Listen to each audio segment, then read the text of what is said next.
Thanks for what you do with your podcast and all the rest. You're doing a great job. Hope everybody keeps tuning in. You get a lot of good info, a lot of insights, understandings of how to get strong, how to stay strong, how to use your strength. You do a great job, dude. You make things better than they are in real life, I think. If you don't follow Massenomics, y'all do it. Social media, website, everything. Massenomics.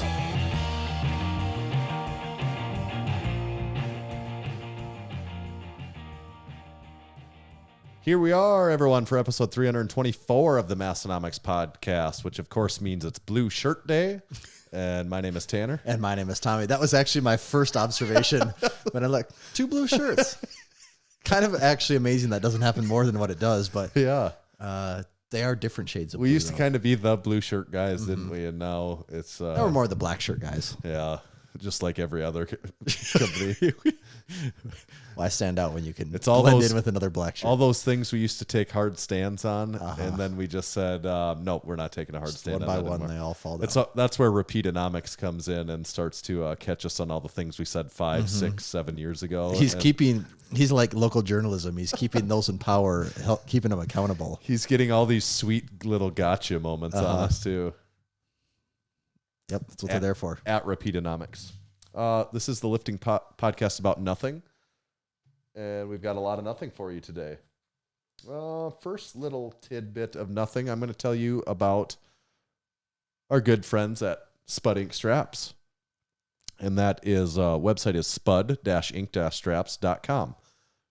Particular product today I wanted to hit on is the Safety Squat Bar Strap. Do you remember the Safety Squat Bar Strap? Do I remember? Okay. There's no way I could forget that thing. Okay, the Safety Squat Bar Strap is the perfect strap to keep in your gym bag if you don't want to fork out the cash for a safety squat bar or your gym doesn't have one. The Spud Inc Safety Squat Strap is simple to use and just attaches to nearly any bar you own. Buffalo, Duffalo, Rhino, Camebird, or the classic straight bar. And don't worry, the Safety Squat Bar Strap doesn't make squatting any easier than using a normal safety squat bar. It will still fry your mid and upper back, but is much easier on the shoulders than that nasty old straight bar. You can even put your forearms, elbows in the straps and squat with no hands if you want. It is made in America, of course. It's very affordable. And great news, if you order $75 or more from Spud Inc., you get free shipping. Check out the Safety Squat Bar Strap, Bar Squat Strap Safety, at spud-inc-straps.com. Very good. You read one more ad. I got something. Okay. This next ad, I want to actually... Oh, are we plugging in? Yeah, I want to do it a little bit different. And this is actually a little bit different than prior. Is the strength. Oh, baby. Let me start over. This is the Strength Company. We've set out to build a better barbell plate on American soil. We ended up here at Wisconsin's legendary Wapaka Foundry. With over 60 years of ironworking experience, the foundry had the knowledge, technology, and processes to build our weights to our exact specifications. The Strength Company plates are slim but rugged, smooth but easy to grip, and electro-coated for durability and to look great in your gym. This is the next generation of American iron. Only available from the Strength Company. Oh, I'm ready to go lift right now. This is the... Should we bring it back? One more time. Slim but rugged. So if you didn't know, that's the Strength Co. Probably pretty much our most favorite plates ever. Yeah, not even pretty much they are. They just are, aren't they? So pretty cool about that. That was the actual ad now. So before we were just kind of playing the audio that was going to make up we this, had the video. The uncut version. Now yeah, and this is the director's cut. The real deal here. So go out and get yourself some, I don't know how much more we can add to what, that guy there's just not said. really a whole lot we can do besides say we approve. Yeah, it gets our stamp, the Massenomics seal of approval. Very good. At the Strength Co. Tanner, I just saw something in here that really made me laugh. And Big Alex said, if an Inc. and an LLC both hit a golf ball into a windshield, who is responsible? And that is a great question. We're going to get to that, though. We're gonna give an update on that story. Yeah, everyone wants an update on that. We will provide an update on the golf ball thing. I do got to say, another thing that I also... Maybe we won't talk about it for 20 minutes this time. Yeah, maybe we'll just keep a couple minute update. Maybe we won't even talk about it this episode. Maybe we'll just... But one thing that brings me a lot of enjoyment is knowing that we have 2 products sitting just off camera that we can see, no one else can see. Yep. That's what off camera means. And they're not even in the next drop. They're in drops into the future drops. And both of these are so cool. I'm so excited for both of these products. What I'd say about them, one of them's really fun and people are going to get some laughs out of it, and a few people. Well, actually, both of them are really fun. Yeah, but one of them's really fun, and like some people will like it, and be like, "Ha, that's funny," and I'm going to buy one. The other one is killer, and people are going to be like, "No shit, you sons of bitches did it." I still actually can't tell which product you're referring to for which one there, Tanner, because to me that fits both of them. That's actually true. It's just the same for both. I do think, in one in particular, people will be like, "Huh, you sons of bitches actually pulled it off, didn't you?" And we are going to pull it off. And the fact that neither one of these items are T-shirts makes it even more exciting. Nope. Wouldn't want to wear those in my upper body. Nope. These are not upper body things, that's for sure. Okay.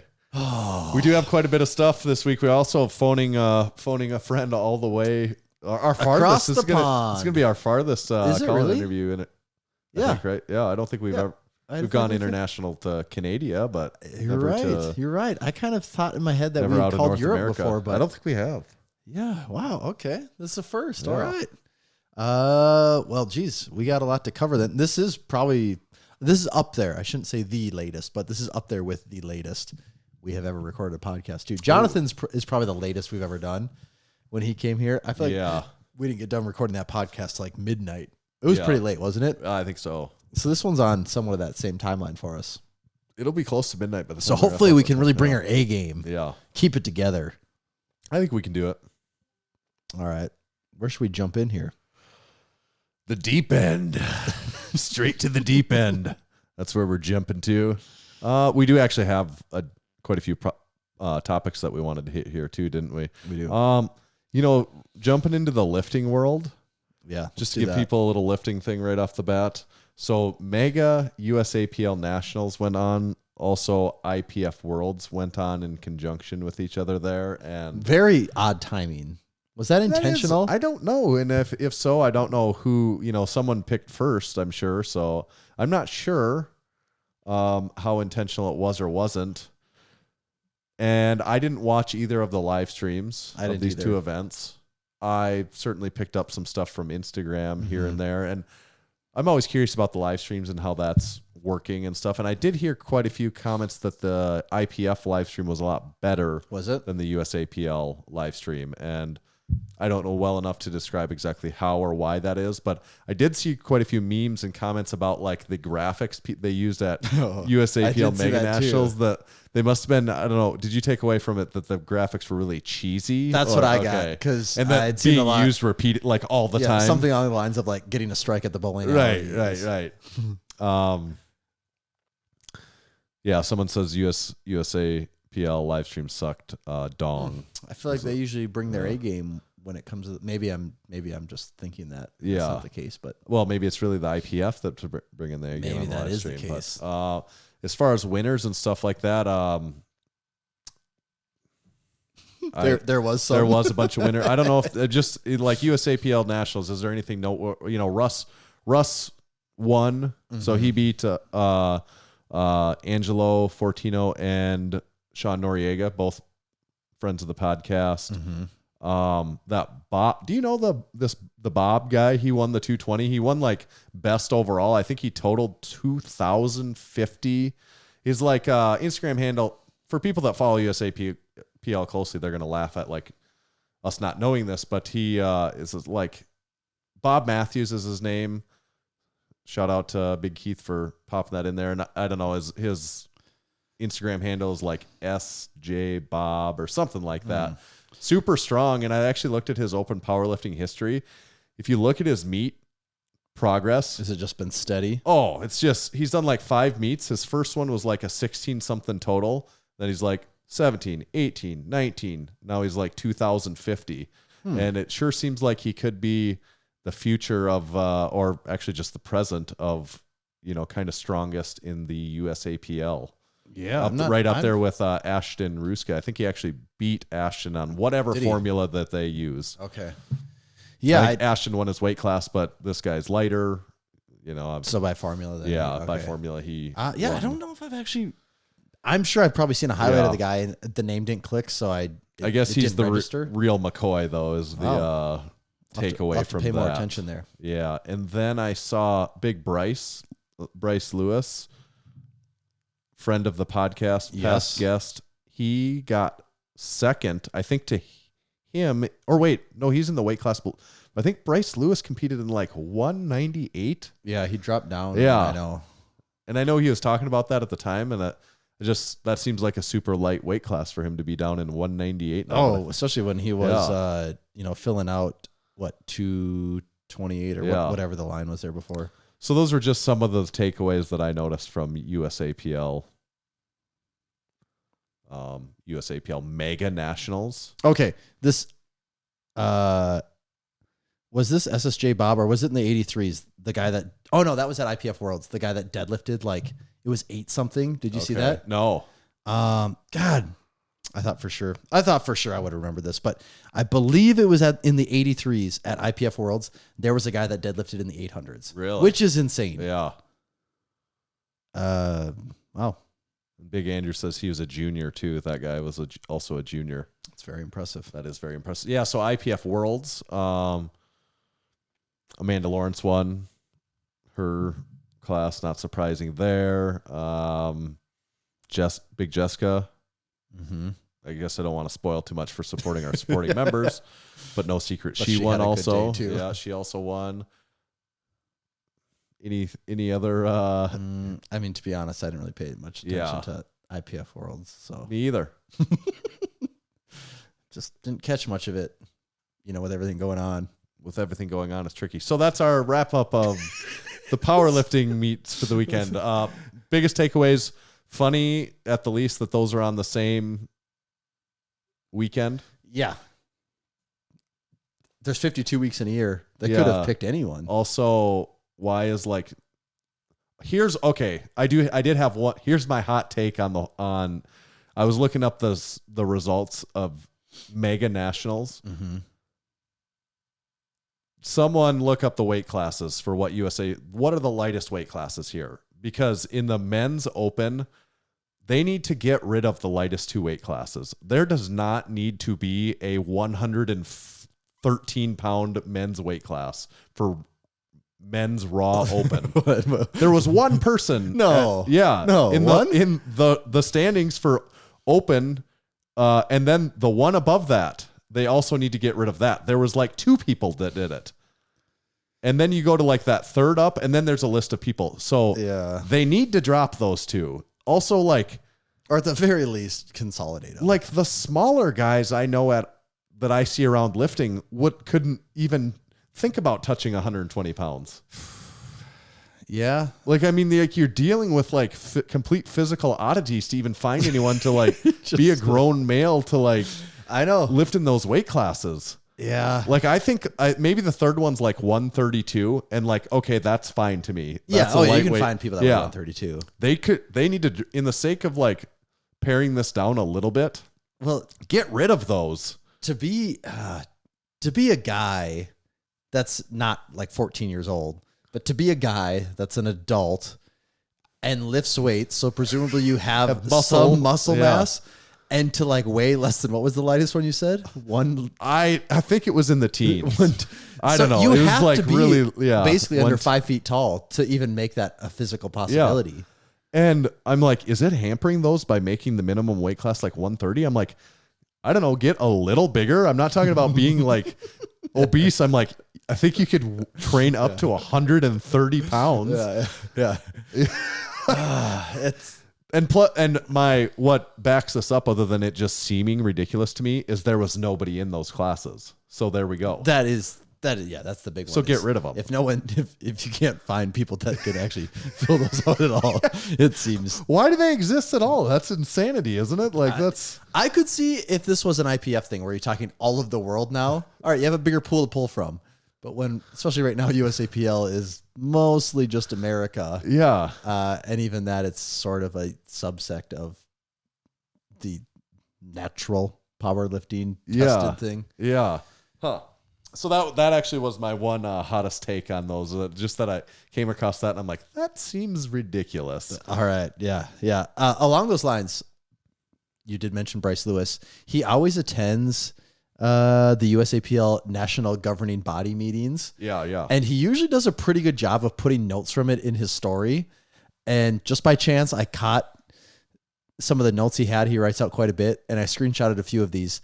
A few things really stood out to me as interesting here.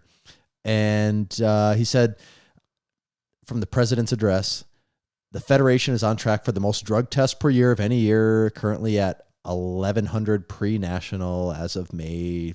Okay. And 2,700 is the most per year. Okay, whatever, sure. They do a lot of drug testing. But now that they're not in the IPF, that means that the Federation has about an extra $250,000 per year to work with. It's like, yeah, okay, we knew the IPF was insanely expensive. This number surprised me, though. He said running nationals is the largest line item for the Federation as far as expense. Biggest expense. Yeah. Yes. Collegiates and mega nationals each are, what's your guess for how much those meets cost to run? $100,000. No. Is it More? Oh. Total between the two, each one costs this amount. So I'm guessing that $250 more. Whoa. Oh, it's got to be. Is it? I hope it's under $500,000. He said collegiates and mega nationals each cost $400,000 to $500,000 to run. That's wild.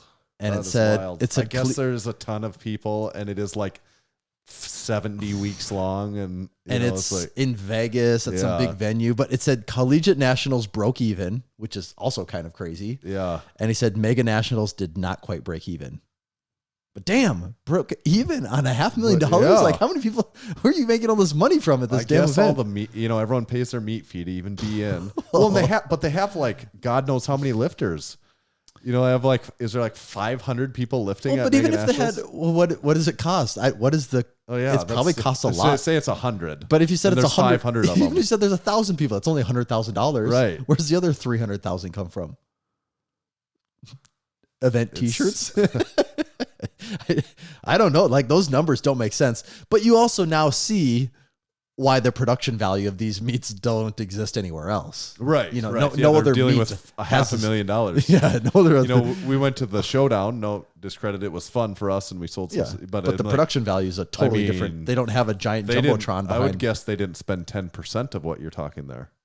50,000, 10%. I'm guessing they didn't be spend absolutely that, shocked if they spent $50,000. Right. I don't know how they could. I don't know if they spent 5%, which would be $25,000. Maybe maybe by the time you rent a space, pay some volunteers, and maybe. Yeah, but maybe not. Yeah, they might not have even still. Right. And that also comes with having a meet for what, 70 people? Yeah, 100 people versus hundreds. So I thought that was really interesting. The other thing he said is this is also when they go over rule changes, and it sounded like this isn't a for sure set in stone, but the impression I got from they're going to allow the Jefferson deadlift. It's finally here now. He made it sound like that this was going to pass, like it hadn't been set in stone, but everything seemed to be pointing at that. Yes, this would pass, and that was changing the rules around a lifting belt. And I thought this was interesting because this is one of those things you can just rely on. Is that there's a surprising number of rules, a surprising number of rules. I don't know what it would be. So I actually thought these were good. So he said that the existing rules that everyone goes by, it looks like they first originated in like the 1976 IPF rule book for weightlifting belts. Okay. And he said when you look at other sports like Olympic lifting and strongman, the rules for belts are like 2 lines long. Yeah. Whereas these, there's like pages for all the rules for belts on what fasteners can be used, the thickness, the material, the length, all of these things. The width. All these things, all these measurements, and the girth. Yes. And so he basically he basically made it sound like the belt was the proposal. As it pertains to the belt, they will eliminate all specifications, requirements, and restrictions related to one, the tightening mechanisms. So you could have, so there's no rules use a on ratchet. Yep. There's no rules on the buckle, the number of prongs, the lever, Velcro, ratchet, etc. No rules on padding. No rules on thickness of the belt. That's, not the width. This is the thickness. The down with the thickness. Yeah, down with the thickness. Wow. And, or the material or the construction, and any measurements regarding the length or distance of the belt components. So basically, he said with the exception of the belt width. So no belt is wider than 10 centimeters is pretty much the only rule. And basically, and then there's a rationale thing here saying, is someone really stronger in a Velcro belt? Right. Do you actually, is someone like actually if they stronger? Make that allowed? Is everyone showing up next year with like a... Is everyone going to show up in a Velcro belt? Yeah. And then also a ratchet. Are you actually stronger? If you can actually get a ratchet tighter than a regular belt, does that actually make you stronger? They made it sound like there's been no studies that prove a tighter belt is actually better for performance. And a lot of people would say it's worse for performance even. Right. So if that's what you prefer, like do it. And I think that makes a lot of sense. For sure. Why make all of these dumb rules regarding belts? If you want to lift in your Velcro belts and that's all you have, sure, do it. Who cares? Let them. So I thought that was good. And then there was another proposal that I also thought was interesting. And that was the proposal to potentially remove the requirement for keeping your head on the bench. Oh, that could be big. And it said that that would be major. Yes, and it said the chief referee is the only one to have the advantage point to actually observe that. And many also, other federations. What does it matter? Yeah, many other federations do not do this. You have to police hairstyles now because hair becomes a part of it. What do you do with your? I've never known. What do you do when you bench? What do you do? Does your hair just look like it does now? Pretty much. And I've just never really got. I actually used to. My hair used to be shorter. It's so long now, but when it was a little shorter, I could put the bun up higher. And it was out of the, because they would say that in the rules meeting. They say, if you have a bun right behind your head or a ponytail, like we might tell you to move it. But that never happened to me. But then the final one here, and I think this is maybe the most valid point for bringing your head off the bench. It is a handicap to larger lifters with thick upper backs and traps whose heads naturally sit several inches off the bench. That makes sense. I mean, that'd take care of a lot of problems for Blaine Sumner right there, wouldn't it? Yeah, and I just don't know what it matters. I think that's a really dumb one, yeah. Yeah. So then next, do we see heel on the floor? Does that one go away too? It's another thing. I'm like, I don't know what it matters, but I'm also not the guy that's super strict on some of that stuff. Like I want to see squats to depth. I don't think your feet should be flailing around. But I'm like, do I think it matters if your head is on the bench? Not like, does it change anything for me as a viewer or a fan? It just feels like it's an artificial constraint. I'm like, just like the belt thing. I'm like, yeah, okay, why are we limiting it? Why are Velcro belts don't help? Let's just not. We don't need to make that a rule. Let someone go out there in a Velcro belt if they want to. I know. Let them do it. Yeah, go crazy, man. Get that Velcro on there. Yes. Wrap it up. Okay, that was a lot of lifting discussion actually this week. Then all the hard hitting topics. Yeah. We have a beverage here. We should probably hop into that. Did somebody say beverage? And I do need you to get the blindfold on because this is a what's in the can. One step ahead of you. And I'm also even going to go a little farther and say this is a fan submitted what's in the can. I always love fan submitted what's in the cans. I'm pretty sure I got a DM for this on Monday or Tuesday and it showed up today. So really, that's some good shipping. Wow. All right, Tanner. It's a very special can. Crap. What is this? It's a very special can because it's actually a bottle. I thought it was a can. And I'm like, what is this? One of those beers that are like an enormous can? So we got to give props to Strongman _Dan for sending this our way. Big Dan with the arm tats. Yeah. Every time Dan comes up, I'm always going to mention the arm tats for now. Well, this is a bottle. I've seen, just to be full transparency, I've seen no color, No, nothing. But it's a big bottle. Like this is I don't know what size this is. This is more than 20 ounces. Well, and I can't even actually answer that because the label's not on mine, and I gave you the one with the label on it, so I don't know what the size is. It smells interesting.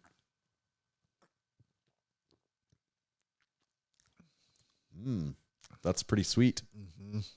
It's real sweet.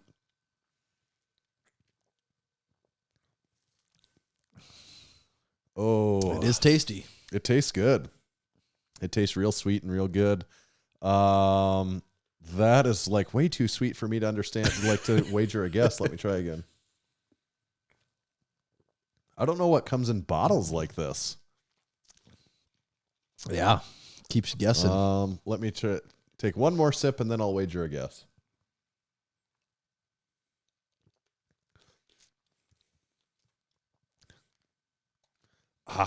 Gosh, I don't know. Should I know it? Strawberry. I think it's strawberry. Is that what you're going with? Yeah, I'm going strawberry. Okay. I think it's like if it tastes like sugary strawberry, it's probably sugar free or something like that. But tastes like a sugary like a strawberry Fanta or strawberry Crush. That's what it tastes like to me. Strawberry Crush. Okay. Why don't you take a look there? Oh, pretty good. It is a clear American strawberry daiquiri flavored sparkling water beverage with other natural flavors, non-alcoholic. And I believe really, this seems way sweeter than. So it's basically Clear American. This is Walmart's brand, correct? Isn't it? It's basically like a diet soda, kind of, in the way that distributed by Walmart Inc. Yeah. Okay. Yeah. And it's basically like a diet soda in the way that it has an artificial like a no calorie sweetener in there. You know, so that's where the sweetness really comes from. But Ryan and Kevin both love these things, like Clear American. They both like these a lot, and I've had some flavors at their places before where they like them. So I had a feeling of what to expect with it. But it is crazy they can pack that much flavor in these things. I kind of got it right, didn't I? It was like from left field. I threw one in at the last. You did right at the end. I was wondering if you're going to even throw out a fruit. I'm like, he's got to say fruit. I was thinking like hit like some bubble gummy flavors, and I don't know. It is honestly tough because it's so much sweeter than our usual. It is. It's really intense. How many ounces is this? Yeah. What's your say? 33.8. Woo. That's more than 2 pounders, Tanner. That's true. That one's these ones, pounder. they're delicious, but what's tricky for me is these are kind of like graded on a different scale. I feel That's like true. You know, they're not playing the same game. No, they're not. They're not naturally essenced. No, I'm giving it a 3.5 because it tastes really good, but it's not on the same scale. I almost, because it's on a different scale, would go 4 because to me this would probably be one of my more favorite flavors in the scale because it is really, really good. Yeah. That's why I'm discounting it though, because they're cheating. Okay. Like they're on natty. Right. I do get what you're saying. Yeah. They're kind of, they're not it's not an equal playing field here. Right. They're bringing something extra. Right. I can follow that logic. Maybe I got to go to 3.5 now. We'll leave it ambiguous so people don't know what to market in the, even better. So Go Strong was bought out by Rogue Fitness. Yeah. This was actually a big surprise for us. When you messaged me that, I had no clue what you were talking about. Yep. And then you said, check their story. Yep. And they laid it out pretty clearly. There's a lot to look at, but it appears that Tim has just had a lot. Tim, former podcast guest, and friend, friend. Great guy, Yeah. all around. That actually was maybe the whole time I was selfishly thinking, does this mean we don't get to see Tim at events anymore? That's exactly what, that was honestly my first thought. I'm like, that sucks.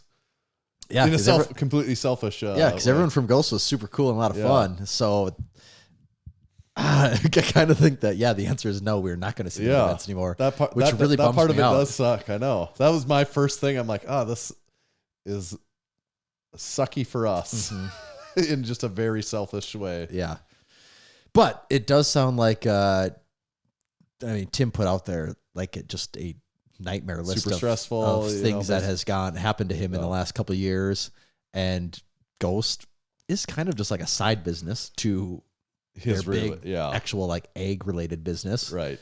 And I'm sure, what he was saying, it sounded like it was just an insane amount of stress for what he had going on. Yeah, and I think at the end of the day, it ends up being a really good deal for him. So Well, you can't really he basically made it in the post. He goes on to say that he approached Bill at Rogue and talked to them about a buyout. Yep. And it sounded like they were on board with it.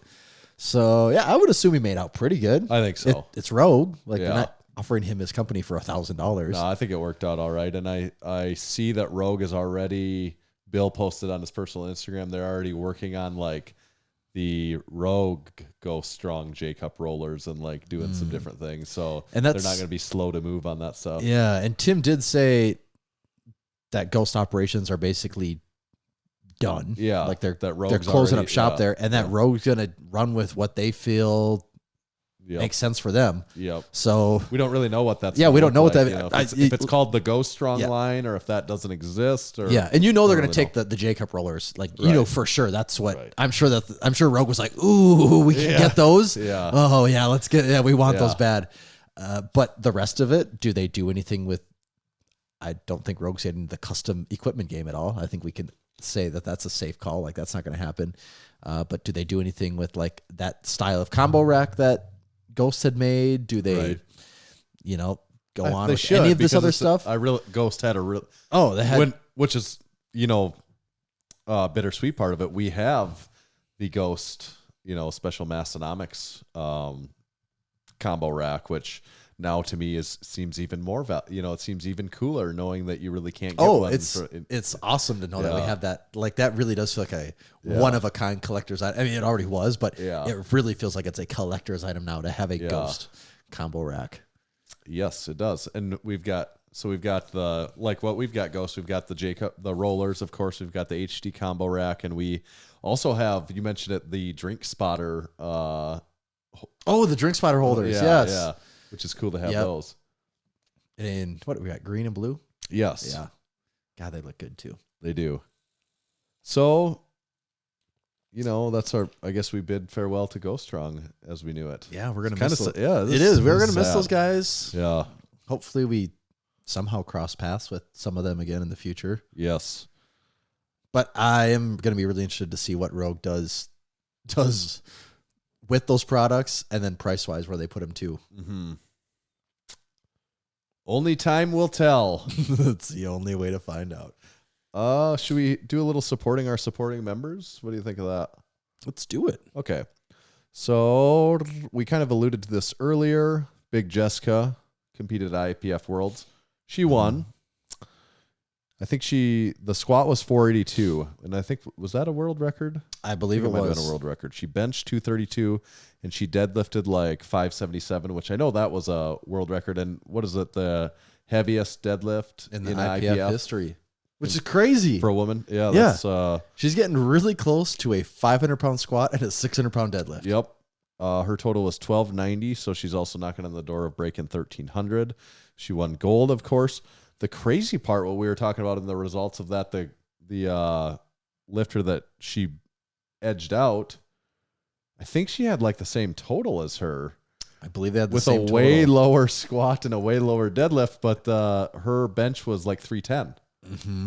Which is so really she beat bench. Jessica by like 80 pounds on the bench press. Uh-huh. Which is a pretty wild bench. Well, it's also crazy that Jessica could have potentially had a world record squat and a world record deadlift and still not won. Yeah. Which you would almost think that is not possible. No, to have world records in two of the three lifts and potentially lose those two events. Yeah. It just shows how tough that competition is right there. That's true. So congratulations to her. And then also Big Eddie competed in his first Highland Games of the season. He placed first in 4 of the events. So congratulations to Big Eddie in the Highland Games, throwing some stuff around. Yeah. Whose birthday? Oh, it's his birthday today too, isn't it? Is it? I think it's Big Eddie's birthday today. Is it? Yeah. Well, happy birthday, Eddie. You bearded son of a gun. And it was another good call out there. It was Marissa, who we just had on a few weeks ago. It was her. I think she hung up the old. Did she? Did she formally announce that? I think that was it. That was her last meet. So we got to get her on right before she retired. We got it was her little send off. It was like I've done this sport for this many years, and you two are finally the thing that made me quit. Yeah. I never thought about quitting until I went on the Massenomics podcast. I did like someone in the Discord when we were giving our recap of IPF Worlds. They said, "You guys are really nailing this recap." We used to years ago. You know, we have. That'd be a whole episode before. Yeah, we have a long storied history and much evolution. Kind of talking about what Repeatonomics does. They catch us. You know, we used to say things like, "Oh, we'd never do this, we'd never do that," and it's like, no, that's actually what we do now. And what we used to do is recap full meets and go into depth and have notes on it and just talk about who was the best at all the big ones and who had all the records. And if you've been listening for a while, we don't do that anymore. If you listen to this episode, that we like to give you the 10,000 foot view. The really, yeah, maybe not even 10,000. We were just like so far above, South Africa or wherever they were at. Is that where they were at? Or? I believe they were. Okay, we were so far above. We were orbiting above more like Western Northeast South Dakota, which is basically the other side of the globe. So you can't blame us for not knowing all the details. So should we ditch the Discord, or do we let them hear a couple ads first? Or we can let them hear an ad. Okay. I'd hate to deprive someone of hearing their ads. lucky day. It would hurt me to know that they got kicked off before they could hear an ad from us. Today's show was brought to you by Texas Power Bars. Buddy Caps first started lifting weights in the late 60s and began powerlifting in the mid 70s. At the time, he was working for Image Barbell, building gym equipment. Around 1976, a local machine shop started making Olympic bars for them, calling it the Image Bar. In 1977, Image Barbell became Champion Barbell. It was then that Buddy started looking at the bars with an intent of changing them for the better. In 1979, Buddy bought his first lathe to begin addressing the known issues. In 1980, his passion, drive, and purpose now had a greater mission. Buddy set out on his own to make what he believed was the greatest bar he had ever seen and trained with, and the Texas Power Bar was born. It was strong as a house with the best knurling and was maintenance-free. Hundreds of state, national, international, world, and Massenomics powerlifting records have been and continue to be set and broken on the Texas Power Bar. To learn more about Texas Power Bars and buy one of their legendary bars, visit TexasPowerBars.com. This episode is also brought to you by Fusion Sports Performance Supplements. Do you know what's in your supplements? If you use Fusion Sports Performance, you always will. Yes. Fusion SP prides itself on being fully transparent, never using proprietary blends, and always providing its customers with top quality products. They offer 2 pre-workout options with Super Soldier pre-workout and Mad Titan High Stim pre-workout. Both have proven ingredients at their full clinical doses to maximize performance, increase muscular endurance, improve focus, and get you that much sought-after pump. Both are favorites among strength sport athletes. Healing Factor post-workout combines BCAAs with a full serving of creatine monohydrate and other great ingredients to help maximize your efforts in the gym, build muscle, and recover fast. Fusion's whey protein isolate not only tastes great, it also has 27 grams of protein per scoop, 0 fat, and low or no carb options depending on the flavor. It doesn't contain any soy or gluten, and it won't cause any stomach discomfort. Available in vanilla ice cream, chocolate of some sort, and frosted cinnamon roll flavors. Most orders are shipped within 1 business day, and every Fusion Sports Performance product comes fully backed with a 30-day money-back guarantee. Go to fusionsp.net and use code MASS, M-A-S-S, to save a huge 20% on your order. Huge. All right. Oh, we forgot something, Tanner. Would they want the... We'll have to do that after. It's 10:30 now, so you'll have to stay tuned for the recorded version. All right. See you, Discord. You just have to try and remember to hit that. Oh, come on. Quit. Oh, there we go. All right. All right, let's see if we can get Big Dan on the horn here. See if he's awake over across the pond yet. Yeah. Big Dan, can you hear us? Yes. Can you hear me? Absolutely. Perfect. Crystal clear. Ah, perfect. Excellent. Dan, we're excited to get you on here tonight for us, early morning for you. Thanks for waking up early for us. Oh, anytime. You don't mean that. Yeah, I would say we're that. We're going to start calling you every morning. That was just a lie. This is our first, so this is our 324th episode, and this is our first call we've made across the pond, so a big occasion here tonight. Oh, well, I'm honored. We saved it for you. episode 1 thinking 323 of these, and we'll get some random English bloke on. I think we did make a smart decision saving it for you, but we do have a lot we're super curious to talk to you about. It was also cool. We got to meet you briefly this year at the Arnold back in March here in Ohio. Yeah. So that was kind of neat. We got to at least see you, and I recognized you the first time you walked by one of the days, and I knew I recognized you, and I couldn't quite place you, and then we had it figured out the second time we ran into you. Yeah, easily forgettable is how I like to. We don't know if that's true though, because it was. I wouldn't agree with that. As we've been doing some of our research, getting ready for the show, you're kind of like a modern day Renaissance man, or so. You've got a lot of interesting stuff going on. Yeah, I do quite a lot outside of strongman, which people seem to find a little bit weird, but it seems to work. Yeah, so we want to ask you about some of both of that today. We want to talk about some of the strongman stuff, but we always enjoy finding out what people got going outside of that too. So that'll also be fun. But a lot of our listeners are very into the strength sports, so strongman and powerlifting and all that. So could you describe? You're a strongman coach, but just tell us a little bit about your background with the sport.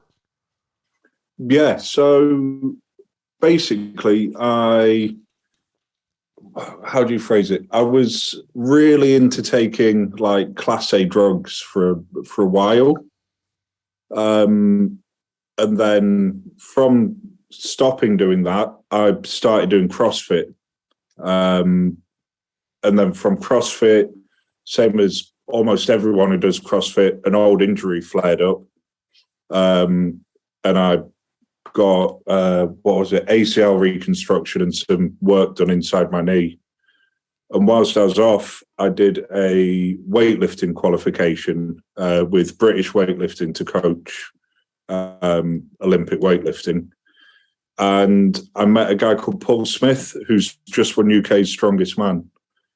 And he said, like, I've loved strongman since I was a kid. Like, in the UK, Christmas is strongman. Like, that's when we get to see World's Strongest Man. And he was competing in strongman, said, it's not too far, why don't you come and have a look? And then at that competition, I sort of helped him with an event. I can't remember what it was, but I sort of said, like, why is everyone doing it this way? Like, this is obviously the better way to do it. And he won the event, won England's Strongest Man that year, and sort of forced me into coaching that way, and into strongman as, doing the odd novice competition, doing deadlift and log competitions and things like that. But I was just sort of pushed into strongman, and it seemed like where I wanted it to be. It's interesting because as I think about it, what even before what I'm going to say, I don't know what the usual path into strongman coaching actually is, but that sounds like not the usual path into strongman coaching is what I think a lot of people have been. Well, it seems like usually the path is I coach strongman because I've done it for a really long time. So right. I have to coach. Like, what else do I know? Like, this is all I know. Right. So I think that's what's so much different about it, because that's not your path. No, I coach because I love coaching and because I love helping people. And realistically, I'm not going to be a great strongman. I'm not going to be a great strongman athlete. There's a lot of people coaching who are phenomenal athletes.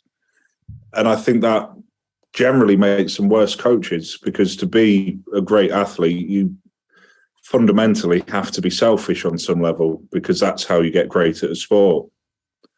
Whereas I've sort of put that selfishness into helping other people be as good as they can. I think that's a great perspective on it, because you hit the nail on the head. That's 100% right with how that goes. Yeah, I find it strange that, strongman isn't really a sport. because it's a TV show that became a sport. So it's had a really weird beginning. True. Yeah. But in other sports, coaches aren't elite athletes. And that seems sort of obvious that it works better. Right.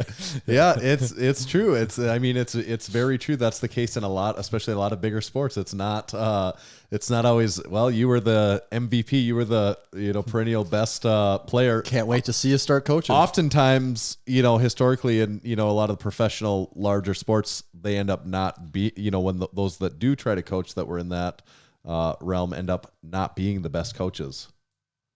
Yeah, I mean, I'm not sure what Bill Belichick's 40 is, but it's probably not great. Yeah, that's fair to assume. And, I think most people know this, but certainly I suppose you coach a number of people, but some of your most well-known athletes would be the Stoltman brothers, of course, Big Luke and Big Tom. And you just came back from Tom winning his back-to-back World's Strongest Man title. Yeah, that was, I think I've been back 10 days, maybe a little bit longer. It's sort of all blurred together, but that was wild. You can't explain the feeling, we've had a year since the last World's Strongest Man. The focus has been winning World's Strongest Man. Since the one we've just got back from, we've already been discussing the whole year ahead for both of them leading up to next year's World's Strongest Man. Like, it's the biggest title to win in the sport, really. I think publicly, especially, I think within the sport, maybe an Arnold title is up there because that you're just crazy strong if you've won an Arnold, whereas World's Strongest Man's the best strongman, if that makes sense. Yeah, absolutely. Like, the Arnold winner's the strongest man on earth, but the winner of World's Strongest Man is the best strongman. And if we can get them to line up, that would be really cool. But yeah, unbelievable. Going back to back it's not a fluke, Loads of people have won it one time, but he's the first Brit to go back to back, and it might be because it's 4:39 in the morning, but it makes me emotional every time. Yeah, and it was a tight race. It's in hindsight, it's easy to say, but points wise, it did end up being a huge spread as far as World's Strongest Man's considered too. You won by over 10 points over second place. So in theory, could have actually not competed in one of those events and still would have had enough points for first place. So it kind of seems like with being back to back and being such a convincing lead at the end that it's kind of like his to, it's Tom's to, it's just very difficult to see someone knocking him off as long as he's on his A game. Yeah, I've said for the past few years that so long as Tom wants to, he'll just keep winning World's Strongest Man. Like, if he's 100% focused into a competition, it's hard to beat him. You've got to be like really fucking good to beat him. I think like Thor in 2018 would maybe have given him a run for his money this year, but I still don't think he'd have beaten him. It was a perfect performance pretty much without winning every event. Yeah, I agree. It is, it's going to be tough. What do you think his, do you think in his mind he wants to win 5 World's Strongest Man titles? Or, I know that there's been a history of some people like Thor that they've done it for a few years and won 1 or 2, and then they set their sights on other things. To be honest, I think he wants 6. It's just there we when go. we get him. He's still young though. He's 28. So, he's got 7 years till he gets really good. Like, strongmen come into their prime in their mid-30s, so he's not good yet. So we'll win a few more. Do you tell him that too? Yeah, you're not good yet. Yeah, like, we've got time. Like, with sort of life and things like that, so long as he wants to win a competition, he's one of the hardest people in the world to beat. Equally, if he's not 100% on winning, he can look amateurish. So it's something we've got to sort of level out, whether it's doing less shows or, you know, only doing shows you sort of 100% want to win and make a statement at. Yeah, that makes sense. Something that's an interesting dynamic, I think, is so you're Tom's coach, you're Luke's coach. They're both in the finals at World's Strongest Man. They're both athletes that would like to win World's Strongest Man, and both are, you know, capable of doing so. And I know they're giant supporters of each other. But yeah, like how do you feel? You know, I mean, I guess at the end of the day, they both aren't going to get to win World's Strongest Man in the same year. No, but the plan is in every competition, like I say in every interview, that it's Stoltman 1 and 2, and they can decide which way around it is. Yep. Like that's what we're there for, and that's what I'm there for. Is, you know, I want them both on the podium, and, you know, whatever you believe in, that can figure out which order they're in. Like, we're there to put them. I want them both to win, and if they could cut the trophy in half, that would be great. But it's 1 and 2, and they can figure it out between them. Well, that's fair. You've been to the States now twice this year for the Arnold and for this, at least that we know of. Do you like coming here for competitions, or would you just prefer they were more of them were in the UK? I love it over there. Okay. I probably love it a little bit too much. Being in California was not a healthy place to be. Those Popeyes spicy chicken sandwiches, it does things. You know, you finish the day, relax. Once you've relaxed in California, for some reason you're really hungry, and Popeyes spicy chicken sandwiches every day just hit the spot, and spending way too much money in Whole Foods. But I love it out in the States. It's a great place to be. Is there any other food specifically that you really love getting your hands on when you come over here? So like IHOP breakfast sort of feels like competition time. Yep. Like that's the go-to before competitions is, you know, once you get into IHOP, you know, it's go time. What's the go-to meal before competition? For me, it's just sort of pancakes and bacon. For the lads, the general rule is like eat until they're full, but don't force feed. But Nathan takes care of it, but I think it's berry pancakes and stuff like that. You know, it's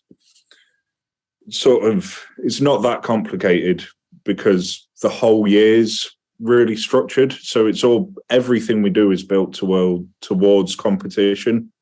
So then their diet can be, you know, sort of a bit more what they want within reason at competition time, and they respond really well to it.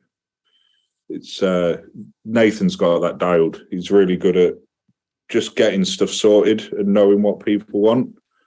But in terms of food, I mean, next year's Worlds is in South Carolina, and I feel like I need to get, you know, 40 pounds off before I go out there, because I'm bad for barbecue food, white gravy and biscuits. It's going to be,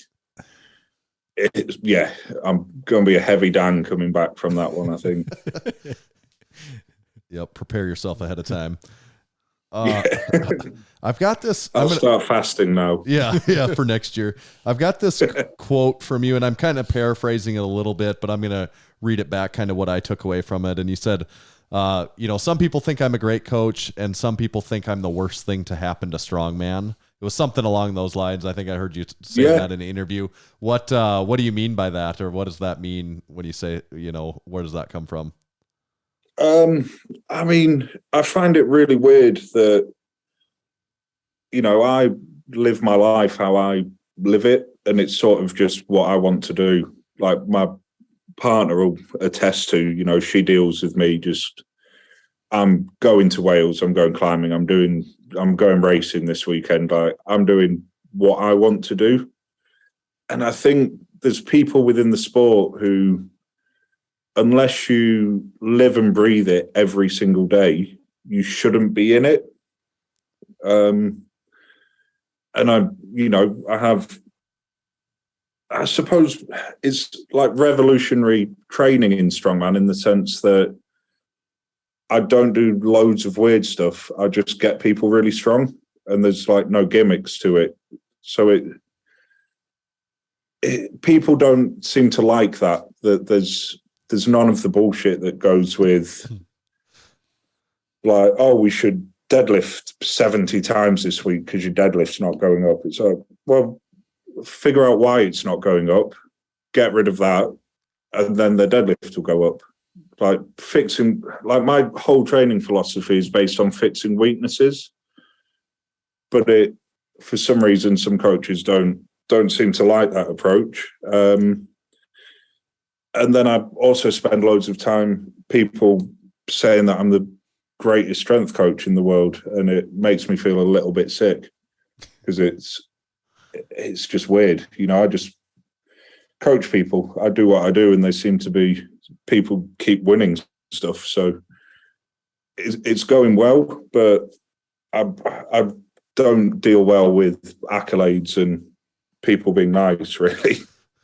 Yeah, I think that's a common thing for a lot of people too. So that's not that have at least some level of self-awareness. Yeah. But for the naysayers, I mean, the proof's in the pudding, isn't right? It? Yeah, I think it's because like people only really see the top level as well. Whereas, I've been coaching for I think like 6-7 years now. Whenever World's Strongest Man was in Manila, I was coaching the year before that. So it was a while. I've been coaching for a while. And, people don't see the coaching people who could barely walk to, they couldn't bodyweight squat to being able to squat, and people who are getting various powerlifting records or strongman records, and people doing their first competitions. Coaching isn't just about Tom and Luke. It's about all the people you get to help. And I hold my hands up. I'm super fortunate to coach Tom and Luke, because I think anyone with a sensible coaching approach could get huge results out of them. But the proof's there. Like, we keep winning stuff, but it's not just the guys who keep winning. It's pretty much everyone I coach will win something. Like, it's what we do. I like shiny things. Is strongman a bigger deal in the UK than it is in the States from what you see? Is that the way you look at it, or not really? I mean, my only experience of strongman in the States was the Arnold, which blew my mind. Yeah. Mm-hmm. And World's Strongest Man, which had crowds this year. And the last World's Strongest Man I was at was in Manila, so the crowds they were a bit more pulled in. There were people who weren't that interested in strongman, but they were stood near where an event was happening. Whereas Sacramento this year, it was wild. Like, it's frustrating because over here we don't get to see it till Christmas, but the atmosphere that was there was like really, really incredible. But we've got the arena shows, and that doesn't seem to be something you have over there. No, the arena shows, like you see them on Instagram, they look so cool. Yeah. I think the Shore Classic's going to be in an arena, from judging by Brian's Instagram stories and stuff. There's a lot of sideways eye emojis at hockey arenas and stuff. So I don't know. I'm assuming it's going to be an arena show, and I think that's a big thing to bring, because a good arena show is next level. Like, you get, I can't remember what the crowds are, but Europe's Strongest Man's probably, I think, 7,000 to 10,000 people. That's a lot. Yeah, and it's to watch Strongman, which it's so before every show, we obviously get there early. We'll get there before the crowds are in. And I walk to the back of the stadium, to as far away from the sort of where the competition's going to be in the seating, and just sit there and realize that someone's going to be like, someone sat that far back because that's the only seat that was available, and they've done it to watch Strongman, which, you know, it's a sport from like car parks in the north of England. Like, people, like, you compete in the rain and snow over here, like, and then you're in an arena watching like such a pointless sport, like, because all you're doing is picking stuff up and putting it down, generally in a different place, sometimes in the same place. and there's thousands of people. Like, I think that's where the difference is. If the States get good arena shows, I think, you know, you guys know how to put shows on, and I think the States could take over in terms of like atmosphere and fandom. But at the moment, the arena shows are, unbelievable. Like, I'd recommend, like, to anyone, people, you know, saying, "Oh, I'm going to watch World's Strongest Man," and like, don't bother. Like, watch World's Strongest Man on TV because it's an amazing production. Go to an arena show first and feel, you know, the energy that comes off it. Like, world records happening in front of you it's an unbelievable feeling. Did you feel like this year with the Arnold that it gave that atmosphere a little bit of an arena show? Yeah. So imagine the atmosphere of the Arnold, but like loads more people. Mm-hmm. And sort of everyone. So like over here, it's Giants Live who do the arena shows, or the majority of them. Ultimate Strongman also have, I think their UK Strongest Man is like in a football soccer stadium. Right. But there were people watching the Arnold who were there because they were at the Arnold. So there's something going on, so let's go and see what's happening. Absolutely, that's right. That is true. Whereas at the arena shows, you've bought a ticket to watch Strongman. Yeah, you're not there in an accident. Yeah, like, the only thing that's going to happen is, you know, Mark Felix might roll a frying pan up or pop an apple if he's not competing, but like, it's Strongman. That's why that's the only thing that's happening. And because it's a Strongman show that's being filmed rather than like a TV show about Strongman, it flows really well, and it feels like it's just electric. You know, the Giants Live show in Glasgow last year was like, I was crying at the walkout when Tom and Luke walk out together and the bagpipes are going and stuff like that. You know, proper, just pure emotion, because everyone's there for the same reason. Yeah, my take on it, and I don't know if you think this is right or not, but here, if someone's showing up to a show, it could be at just a situation like the Arnold, and they're just there for a number of things. That convention is enormous, and they're just there. But like, a lot of the people going to watch Strongman here, you know, they kind of do Strongman themselves. They're guys like us that they follow these strength sports closely, and they probably do them, you know, to themselves to a level. What I see, or what it feels like in the UK, is people are just fans. Like, they're not necessarily all, you know, doing Strongman themselves on, you know, or like in the gym, right? Like doing, right. They're just really fans of the sport because it's a good spectacle for them. Oh yeah, it's really weird. So, like, in the States, like Tom and Luke can walk around and they might get stopped for the odd picture because, you know, if you're in Ohio and you see a giant man, they're probably a strong man. Yeah. Or there's someone worth getting a picture with. But people don't seem like Brits, if they become fans of something, go a bit like weird about it and go a bit mental. And, you know, look at fucking Beatlemania and that sort of thing. Yeah. Like, if, you know, if we like something, we're going to let everyone know we like it, whether it's, and that's what Strongman's becoming. You know, there's people who, I think there's, you know, people who are fans of the Stoltman brothers because they're the Stoltman brothers, not because they're strongmen. Yeah. Like, the strongman seems almost secondary to some of the fans. You know, it is proper. You know, they love the personality. They love feeling, especially because the lads are so open. They feel like they know them, and it creates this. Oh, it's wild. Like, you see it at the arena shows, because after the show they, you know, set tables out for the athletes to sign things for fans, and it's queuing up and down stadiums just to get a picture with the Stoltman brothers and get something signed. Like, it's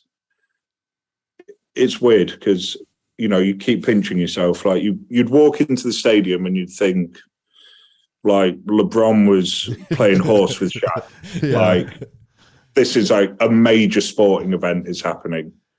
And then you walk and you're like, oh, it's Tom and Luke. Okay. Like, this is what's like the Arnold UK, that was last year.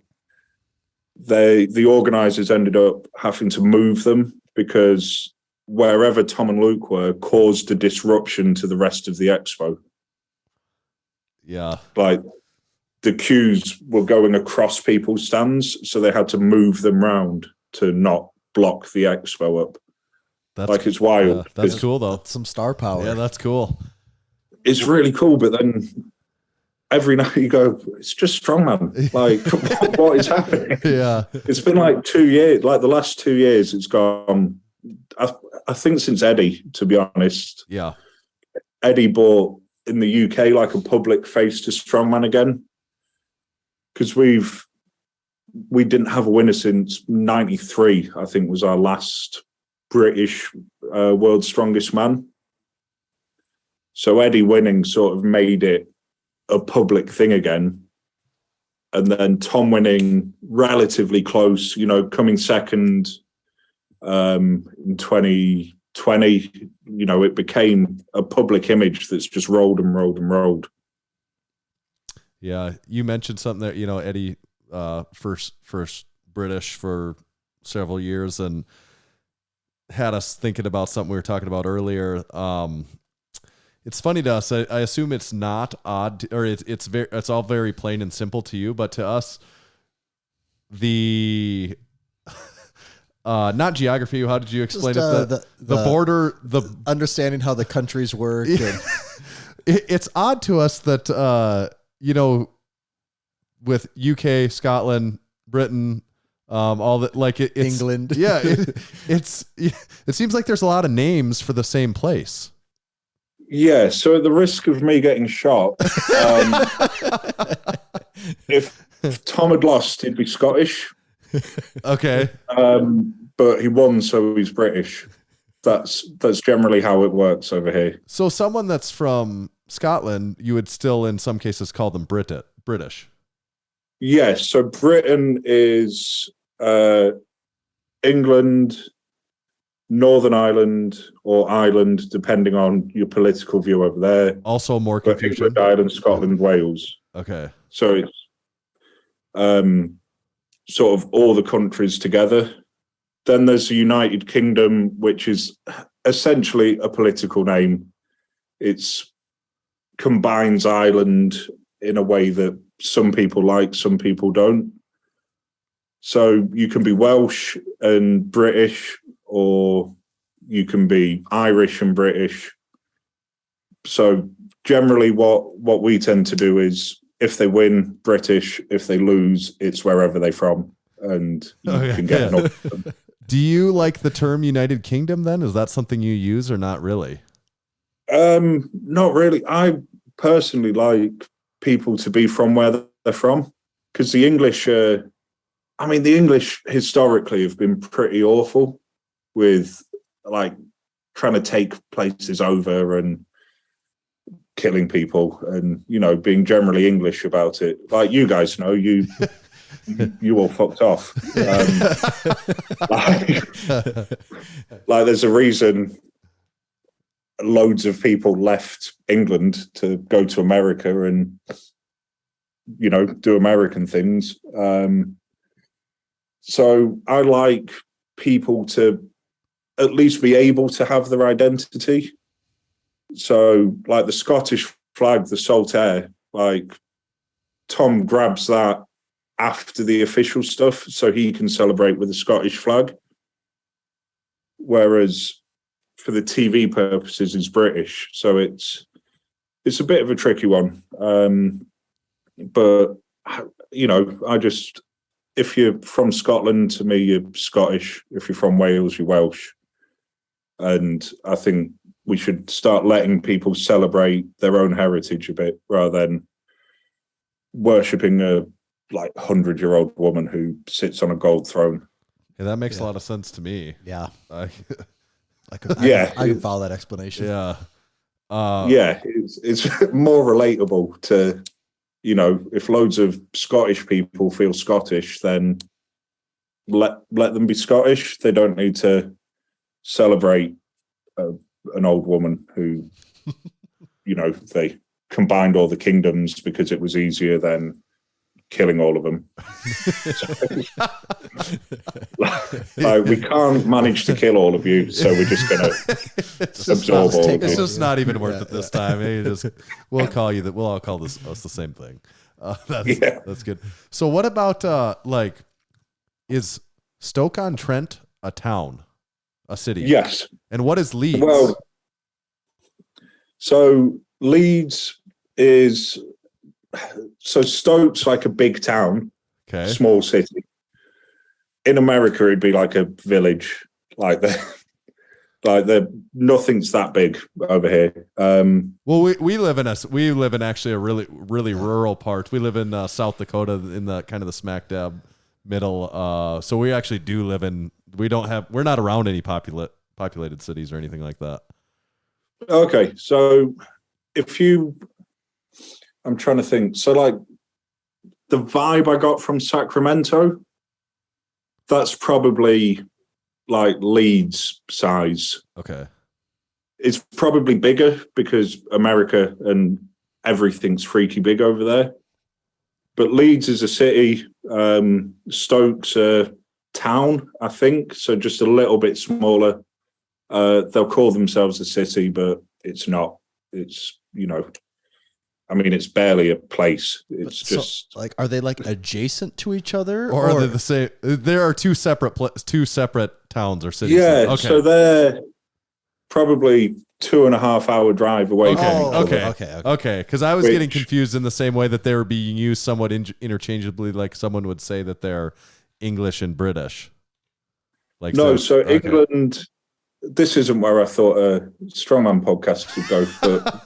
We do that. Geography of England. Yeah. So this is actually more up the lines of our usual conversation. So this is perfect.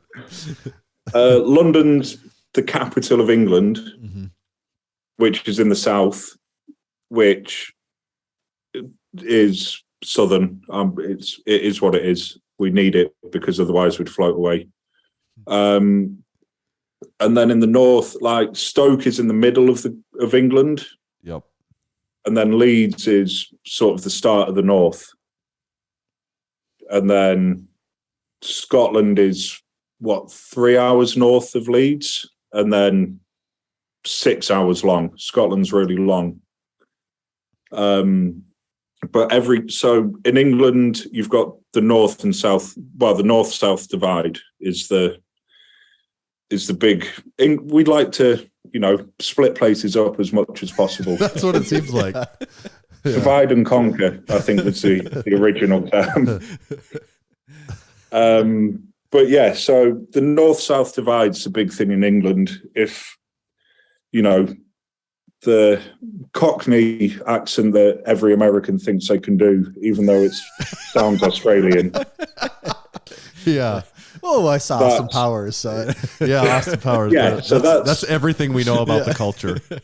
So that's southern. That's London. That's south of England. Okay. Imagine, you know, trumpets playing in black and white and minors and, you know, sort of proper northern, you know, like, how do you describe it? Imagine a world in black and white, and that's sort of what the north is. You know, those old gruff Englishmen. Pretty much where we live, to be honest. Yeah, it's pretty similar sort of vibe to. It's that. So the north is proper north. You know, it's like the Northern England's strongest man qualifier is the heaviest out of the, you know, regional qualifiers, and it's done in a car park, and not all the equipment weighs the same, and sometimes it snows, and you just do it outside anyway. And, you know, that's what sort of being northern is. Whereas, you know, up here we imagine the southern qualifier, they're lifting feathers and it's in an air conditioned. Yeah, that Like, makes sense. Yeah, north is north. Like, you know, did you meet Dale, 3D Strength, the guy I was coaching at the Arnold in the 105s? I don't think so. Yeah, I don't think we did. Well, you'll meet him probably next year, and he's northern, and you'll understand it all straight away. Okay. That might be putting too much faith in us still. We might still not understand it very well.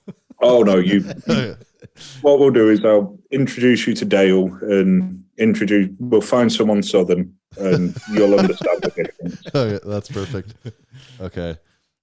We've got, Tommy, what do you think about playing overrated, underrated? Let's do it. Okay, so we've got this little game called Overrated, Underrated that we play with each of our guests, and we've got a special set of Big Dan topics that we handpicked for you, and we'll fire them over to you, and it's just your job to decide if each one is overrated or underrated. You can elaborate on each one as much or as little as you'd like, but you just have to remember that you can't ride the line. You have to ultimately decide. It's just like being in English. You have to either be north or south. You can't ride the line. Oh, yeah, there's no danger of that. Okay, perfect. Okay. Overrated or underrated? Since we've kind of mentioned it, the Beatles. Overrated. They were decent, but they came about at the right time, I think. Is there still is there still traces of Beatlemania over there? Oh, yeah. Like, there's people, you know, if you're into the Beatles, then, you know, I mean, next month I'm going to Liverpool, so that might have been a mistake to say that. But, yeah, people love them. But I think I'm more into the Stones than the Beatles. Amen. Yeah, and again, England, it's one or the other. That's what we like to do. Yeah. Divide and conquer. Yep, that makes sense. Okay, overrated or underrated iRacing? Overrated, because it's hella expensive. So every track, every car, more money.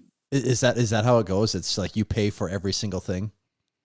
Yeah, so you could play it for free up to a basic level, but then once you get into sort of the A and B tier racing, so getting towards the top tier racing, their special feature is you need to buy new cars and new tracks. That's not strictly a feature, that's just selling us things. Personally, content manager, Assetto Corsa mods, and Dirt Rally. That keeps me happy. Okay, so, all right. So you're Assetto Corsa. Because it looks like you it's crazy to us because it's such a foreign concept, but it looks like you have an actual racing club and there's a street circuit and everything you can do there. Yeah, so iRacing is, it's an international simulation racing league. So you can, pick what sort of sport you're into. So there's oval racing on there. There's sort of road racing on there, dirt racing, and you compete against people in. It's a simulator setup. So I do it in VR as well. Yep. So I use it to train for motor racing to try and keep sharp. I'm sorry, that's what I meant, is that you have an actual, like, you participate in actual real racing too, though, not just sim racing. Yeah, so I got into sim racing in order to train to race rather than sort of getting into sim racing and then liking it and then wanting to race. It was sort of the other way around for me, because motorsport's expensive. Mm-hmm. So it's, something I do when time allows, when finances allow. It's something I'd love to do. Whereas I can jump on the sim whenever I want. But yeah, actual motor racing is like that, and rock climbing and the things that have probably kept me in strongman for so long, because I got a bit fed up with it and then realized that I don't need to be obsessed with strongman. I need to be a good coach. So racing as a hobby or as an enthusiast, like, that can't be in any way relaxing. Like, you don't get done with that and be like, what a load off. Like that has, you're white knuckled the entire time, I assume, right? Weirdly, it sort of chills me out. Okay. I find, life's drastically boring. Like, just being alive, like constant, like life. It just really, it's pretty samey. And I seem to relax and do well in high pressure situations. So, like, my Whoop, recovery score at the Arnold was like 2% recovered. And that's where I feel good. I feel good when things are on the edge. So it chills me out because my brain doesn't get to stop that often. If I'm doing something where, death is a legitimate consequence, you sort of focus on that thing and it, calms the noise a little bit. Yeah, makes sense. As far as racing goes, then, do you have a preferred, for sim racing, do you have a preferred class or car or anything that you like to use? So in iRacing, I generally prefer the dirt stuff at the moment, so closer to rallycross or oval racing, sort of NASCAR or lower levels of that, because it's not what I race.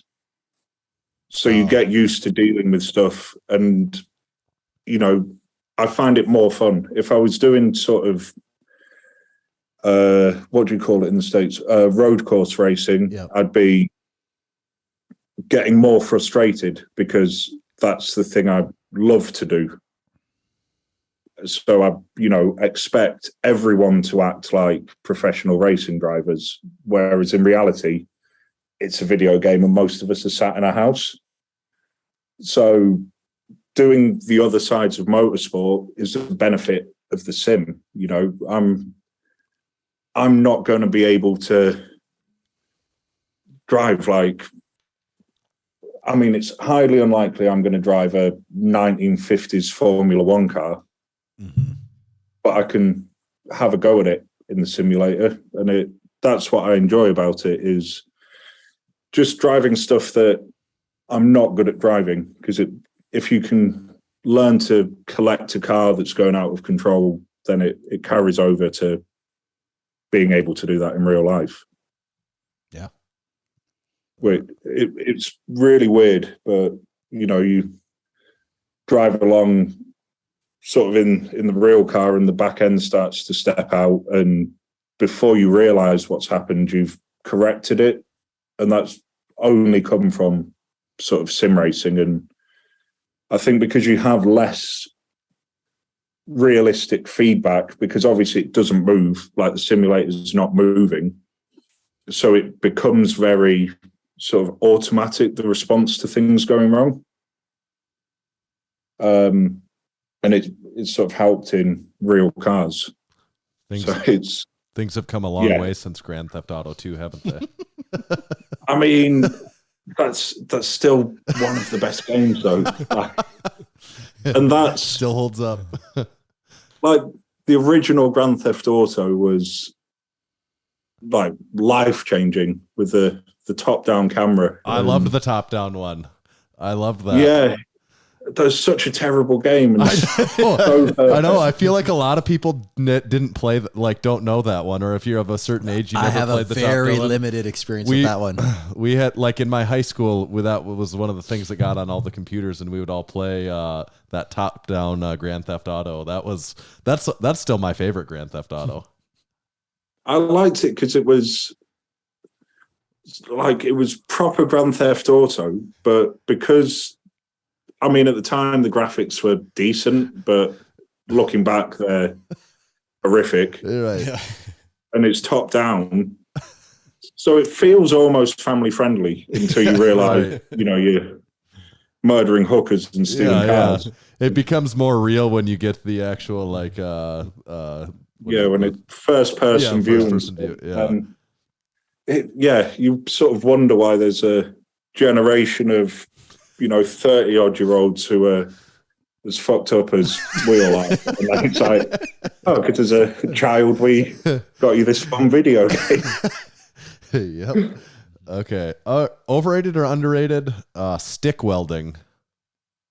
Oh, you've gone deep. Underrated. I love stick welding. It's, if you can't stick weld, you can't weld. It's proper setting yourself on fire, gripping molten metal on yourself, proper welding. So were you ever like, was welding just a hobby, or was it ever a profession of any kind? That was, so how old was I? Probably 19, 20. I was started an apprenticeship later in life as a fabricator and welder in a quarry. So making quarry equipment, that's my go-to joke is when people ask about qualifications, it's, fabrication and welding, not coaching. Yeah. Like that's, but yeah, I love welding. It's sort of the problem, I'm bad at being employed. I'm not good at listening to other people and having like a real grown-up job. But I loved welding. I just hated working. So I'm, at some point I'd love a workshop, start, knocking up bits of Strongman kit. Yeah, that's what I wondered if you've ever made any Strongman equipment or anything before. I've designed some bits of Strongman equipment that I think has gone on to be made, but never really got off the ground with making it myself. I made bits of gym stuff when I first got into training. Not first got into training, but first got into the CrossFit gym.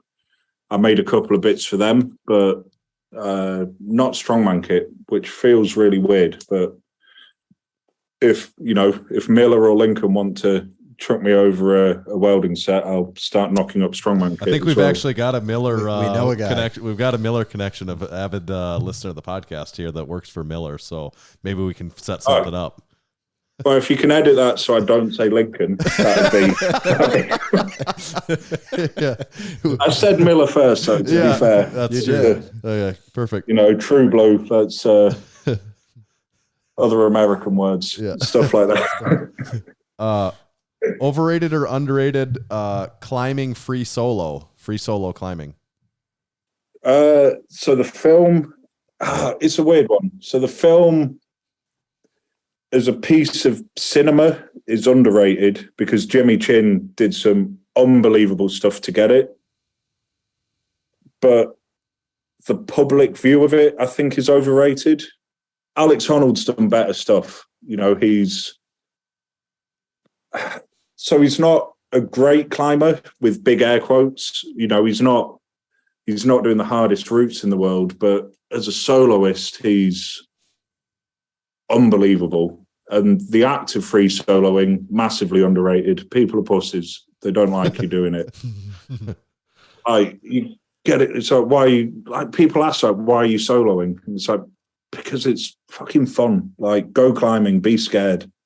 Like, it's meant to be scary. Like, people are adverse to nearly dying all the time. And that's why, you know, people are a bit shit. It's like fundamentally, like, being properly scared, I think, is good for you. I think people should be, you know, at least feel like they could die sometimes, because it makes you feel alive. That's that probably hard to argue. Does climbing grip strength transfer it all over to strongman grip strength? I think the transfer is bigger the other way. Okay. But the difference is climbing strength is very tendony. So I've popped a couple of tendons in my fingers when I first got into climbing, because I was stronger than my tendons were for that specific movement.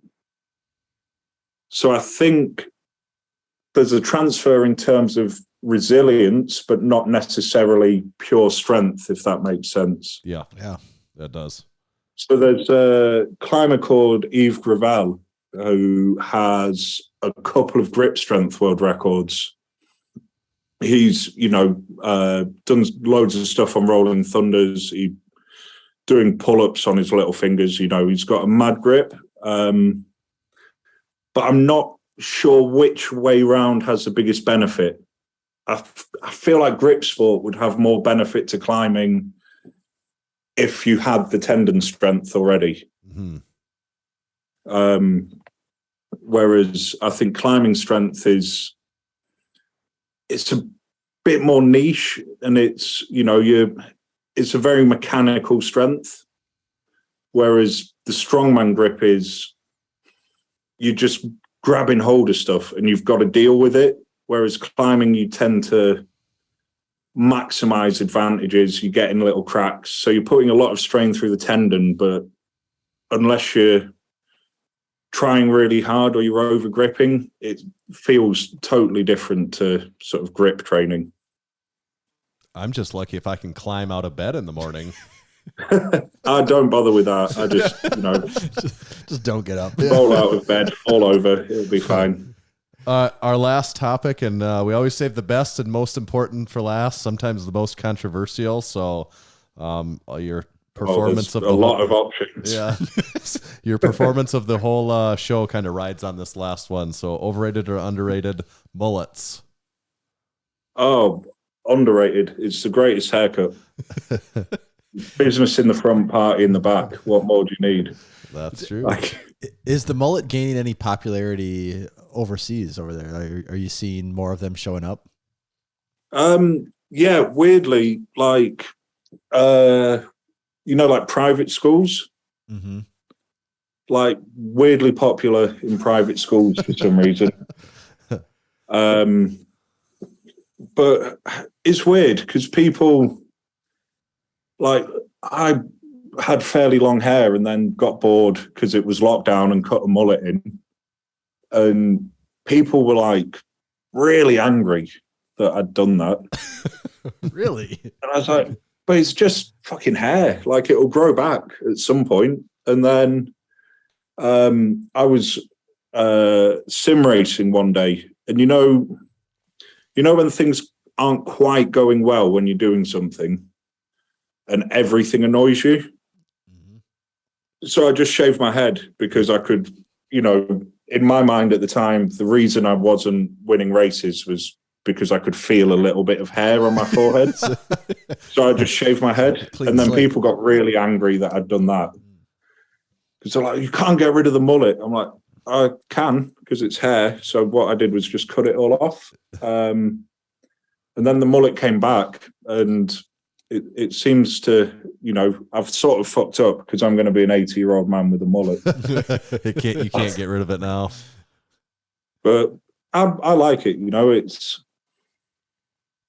It's a haircut I sort of I like having. It feels right. I don't think you choose the mullet. I think you are chosen. Life chooses you. Yeah, I think that's that's a perfect line. Good. A life of country music, sort of. Do you know any? Are you familiar at all with like American country music? It's So I'm more. I could go deep into this. Do people in England listen to American country music or American Western country music though? More into bluegrass and sort of stuff around Appalachia. Which hence the love of the mullet. But like Neck Shoulders and Billy Strings at the moment are doing sort of mad stuff to listen to. But then like old country. Big fan of. I'm a fan of music. If someone's good at something, I like to listen to it. But I grew up with country. I grew up with Johnny Cash. For whatever reason, it's the tape we had in the car was a Johnny Cash tape. So grew up listening to that. Then obviously discovered sort of the Highwaymen through him. Yeah. And then through there discovered Willie Nelson, and then through there discovered a love of long hair and other things Willie Nelson's into. Whatever that could be. Just it leads on to loads of chicken sandwiches. So. But no, that's American country. Less into. I don't know what it's really called, but the arena show country. Yeah, like kind of more pop country acts. Yeah, so sure. Like Garth Brooks. I mean, I'm a big fan of Tom Segura, and in the unlikely event that Garth Brooks is listening, he should unblock him off Instagram. But that sort of stuff, it just feels a bit fake. It doesn't, country music is there for a reason. It's music of suffering and shit going wrong, and it's hard to sing about stuff going wrong whilst you're flying in a private jet and you've got 70 trucks and you're living like all of them, and there's no rust. They all work really well. They start every time and your dog didn't die. It's like there's never a happy country song. Like everything's great, work's going good, wife's happy, like it's all good. It's my dog left me for my wife, and they both shot me. And then I got ran over by a train. That's the country I like is, and a bit of Hank Williams III as well, just to get a bit rebellious every now and again. Excellent. All right. Well, that's good. Turns out good. The news is in. You passed overrated, underrated. Well, that's good. Yeah. Because, I feel like if I was an option on that, a lot of people would. You'd fill a lot of time. So your day is not ruined. Your morning started out properly with winning, passing overrated, underrated. Yeah, that was worth getting up at 4 a.m. for. So we're going to mention too, you have your own podcast that you got going on then too, correct? Yeah, I mean, I'm really bad at doing it. Like I really enjoy doing the podcasts, and I love speaking to people, but I'm not great at editing stuff. I'm not great at, I want to race cars and climb rocks. So if there's an option of doing that, then I'm trying to get better. I'm trying to do YouTube and do social media a bit more, because I've realised that that's a fairly key part in the industry now, is actually being good at stuff instead of just coaching people. So yeah, the Dan Hipkiss podcast on YouTube, there's a weird selection of videos, like some really interesting podcasts, and then I got bored and put a video of me doing a lap of Brands Hatch on it on the sim. Variety. People need a little the variety. Spice of life. Yeah, I don't know. So in my head, I know how I want it to look and how I want it to be, but I don't have the skill or motivation to do that, which is an issue with actually doing. So I'm like, I'll put this video up and it'll look like this. And then I realize I'm not very good at editing or filming stuff. So it sort of looks a bit toss. But I'm trying to... So I'm going to a race this weekend just to watch Travis Pastrana's, the Nitro Rallycross. Yeah. I don't know if you've come across it. That's over in England this weekend. So I'm going to try and film the weekend and maybe put a video out. But, there'll be regular, sporadic, random videos going up on YouTube of just a collection of stuff.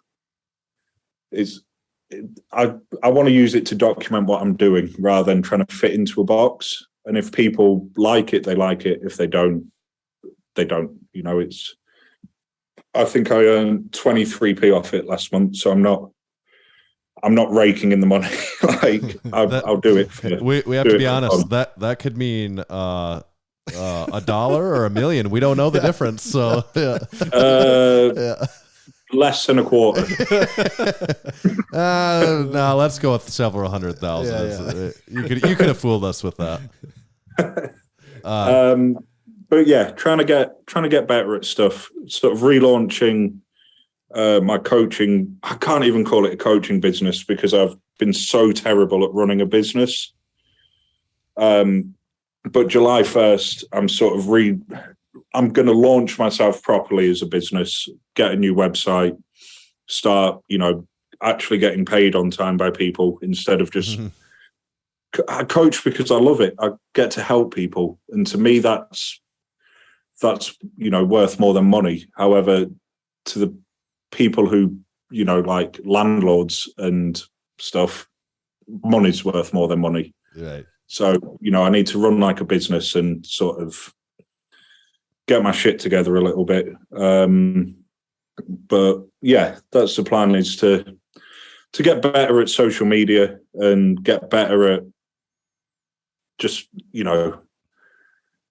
other stuff other than coaching, really, because I feel like I've got that bit down. It's just the business side that I need to get nailed. Well, here's your first opportunity. So where do people find you at then? What's your Instagram handle or website or any of that? So what I'll do is get my Instagram up to look what my handle is. It's Dan_Hipkiss, which is HIPKISS, like the guy from the Mask, but with an extra letter. And the Dan Hipkiss podcast on YouTube and danhipkisscoaching.com. However, that website will be going down on Sunday and coming back up on July the 1st. Okay. But it's all, if you search for Dan Hipkiss, if you come across an ex-England and Leicester Tigers rugby player, I'm not that one. I'm the much less famous, much less rich one. I'm way worse looking. I've really, good name, but I got the shit half of the deal on that. Well, I know the feeling. All right, Dan, we really appreciate it. Thank you for coming on. This was a lot of fun, and I think a lot of people are going to enjoy this. Awesome. Thank you for having me on, guys. I really appreciate it. Yeah, you're the man. We'll be following along with everything that you got going on and the coaching and everything. So keep up the good work. Fantastic. And hopefully, I'll see you at the next Arnold. Absolutely. We'll be there. Yep. Awesome. Take it easy, guys. Thanks, All right. Dan. See ya. See ya. Cheers. Thank you. Cool beans. The English love their beans. They love them cool, They don't love they? their beans. And a double serving of cool beans. Don't they eat beans on their toast? I actually don't know. I think they do. I think they put beans on everything. Like what kind of beans? Beans. Like beans. Just beans Is mostly. Mr. Bean British? Oh, I think he is. Yeah. Rowan Atkinson. That's his name? Yeah. Mr. Bean. Here. He looks British if he's not. Oh, yeah. I just had to type in British beans to get to the bottom of what type of beans they You thinking like black beans or what do you? I think it's more like that versus a green bean. I don't think it's like a green bean. I think it's like a beans is a really ambiguous thing. If It you is think about actually. It, it's like that can mean so many different when things. someone says we're gonna have beans. I mean, you could be in store for Baked a lot of different things there.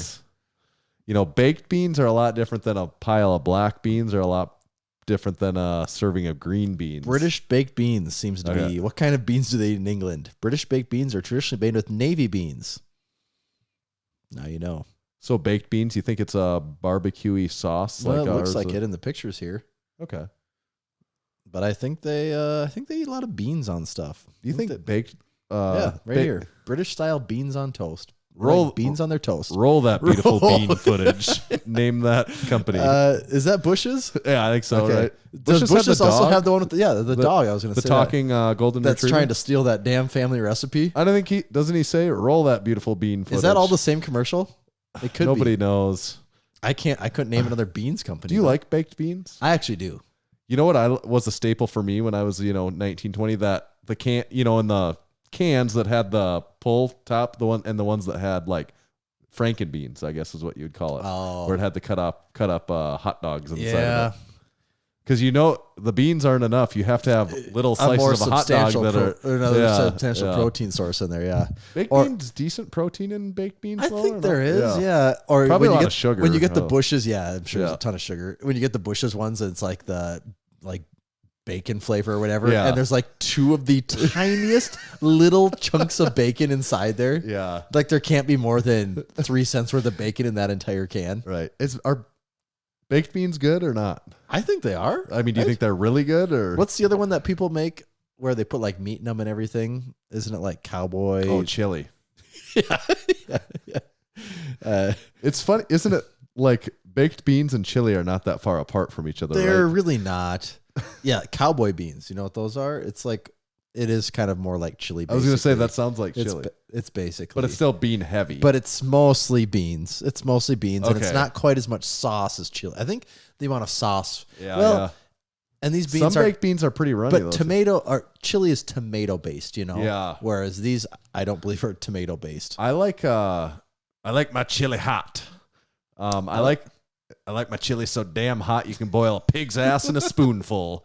Actually, I like my chili meatier than beanier. Yeah. My chili, I like my beans beanier than meatier, but I like my chili meatier than beanier. But I know guess some I people would- don't. I'd probably pick that too. I don't know. I kind of like chili. I kind of like all chili. I don't.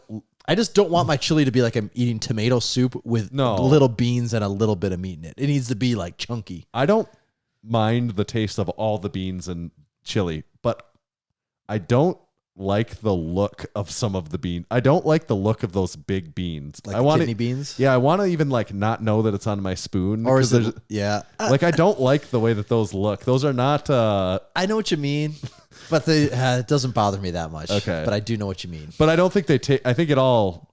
Yeah. By the time it's in your mouth, Chili it all is one tastes of the same. hardest things to actually mess up, though. I think out of all the things someone could Yeah. cook that you can't, that you do have to assemble yourself, it's pretty hard to mess up chili. Yeah. 'Cause, I mean, at the end of the day, as long as you have beans and meat and sauce in there, it's pretty edible, and it's pretty hard to burn. Yeah. So what did you say? You like better chili or baked beans? Oh, I like chili way more than baked beans. If I had to pick there. Yeah. But it's I guess you're battling a main course versus a side. Yeah.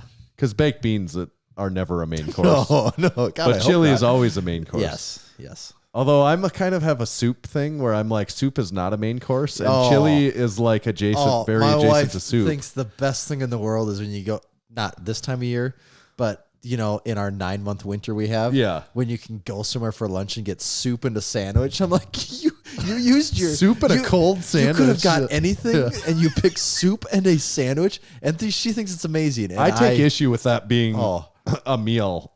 Like a cold sandwich and soup. Well, usually it's like a grilled or pressed sandwich, but still, it's soup and a sandwich. Yeah. That's not like in my first 50 but things. Some I'm gonna people pick. just go and get soup.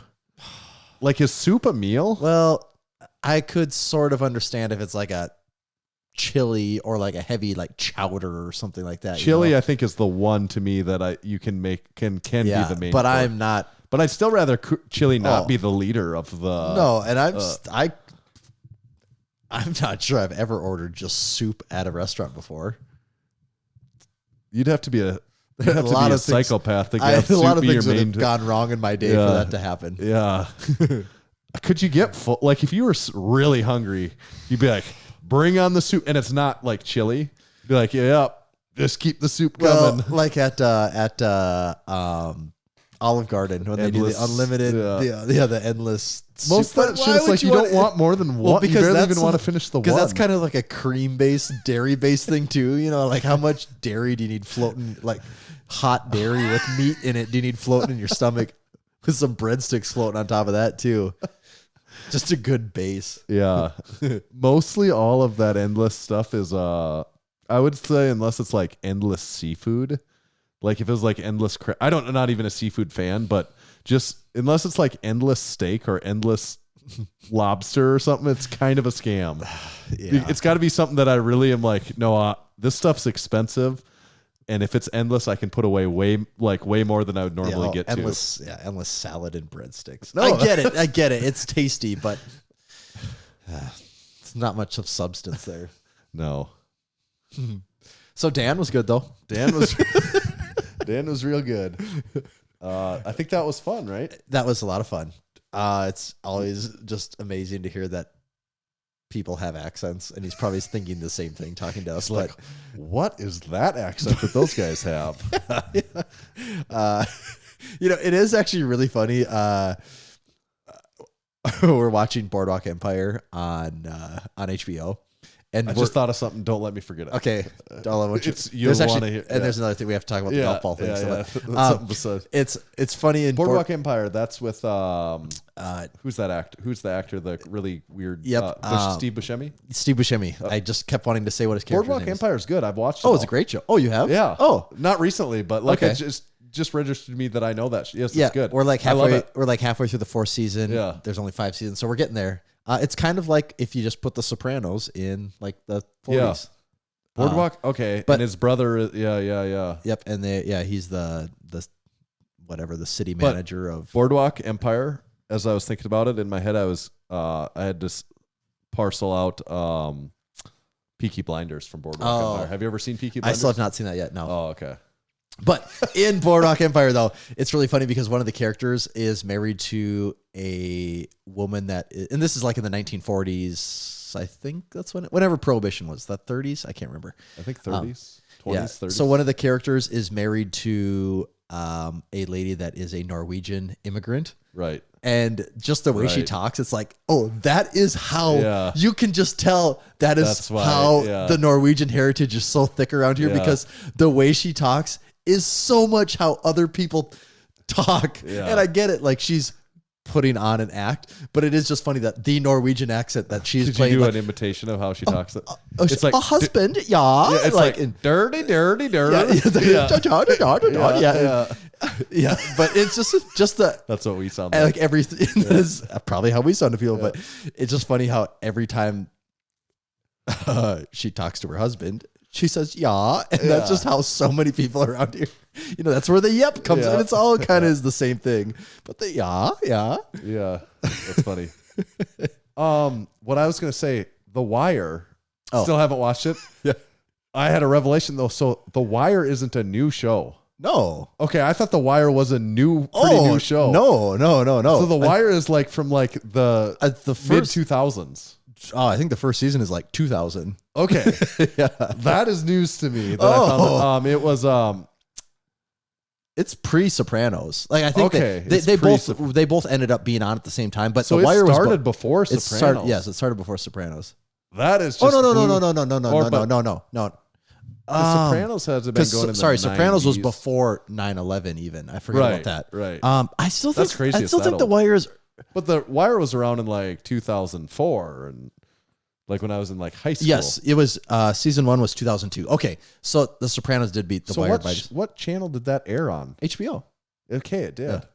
I do not remember anything about like I think at that point this was kind of different TV for the time. right. But like I was super aware of Sopranos Were and Deadwood. I love Deadwood, and that was that time. But I guess I just wasn't aware of The Wire. Yeah, I still think those are both.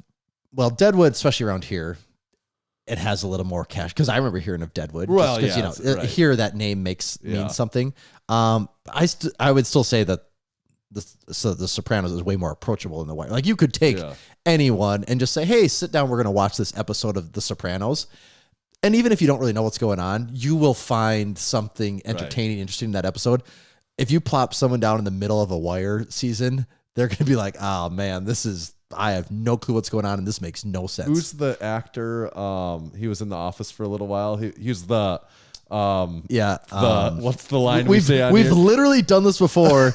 And what's the line we say on here? But that Jim's got to get the rundown. The rundown. He's British. Yeah, Idris Elba. There you go. Yeah, and he's British. Yep, and he's in The Wire. But he doesn't have a British accent. He talks in his American accent. And, yep, he's So is he like the main character? No. Okay. He's just one of them. But also you watched Boardwalk Empire, and in that show, the guy's Chucky White. He has the scar across his face. Yeah. He's one of the most famous. Probably his most famous roles from The Wire. He's Omar. He's a street gangster that has quite the reputation. So, God, I can't think of that guy's name now. But that was a revelation to me that The Wire is not a newer show than it is. Well, that it's like 20 years old. Yeah, it's an oldie. Huh. Still haven't watched it. Everyone wanted an update on the golf ball. Yeah, we got to get that saga. I'm running it up the flagpole. Taking this toe to the very straight top. to the top. I talked to the people that run the golf course. They sent me to the HR department for the city because it's a city-owned course. It is also funny that they sent you to the HR department. Yep. So I then where dreams go to die, right? This week, I went there to our city hall. Went to the first floor, then went to the second floor, and our city hall building is a really old building. And they said, "Oh no, have you ever go. been in there?" They said you have to go to the 5th floor, and you went, and it only went to 4 floors, right?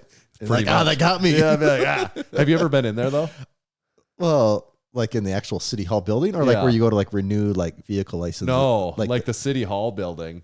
That park, that's like the county building where you go. On the city side? hall is on the side. The county building is north. Then there's that parking lot like to the south. And then the city hall building is south of that parking lot. It's a really old building. Oh. Just to the north of the police department. Oh, no. On the north across, it's a really old building. No, I didn't know that. And you go in and it's all like small tile floor, like it's Really? in like marble staircase. Like the building's, I'm sure, 120 years old or whatever. It's kind of and hasn't been updated since then. I have not been there. Yeah. Okay, I'm picturing you in the county building this whole time. No, it's the city hall building. Interesting. So anyways, got the paperwork, had to fill out a request, for damages, and I've done that, and waiting to hear more. But I'm not going down without a fight. But I did say this last week, and it is true. I am far less annoyed by it this week than I was last week. Yeah. But I'm also not letting it. At this point, it's like you gotta ride this out, see where it takes I am. you. I'm just gonna keep on going, and if I get a dead end here, I'm going to phase 2. So we'll Plan B. continue to update here, and I still do not have a new windshield either.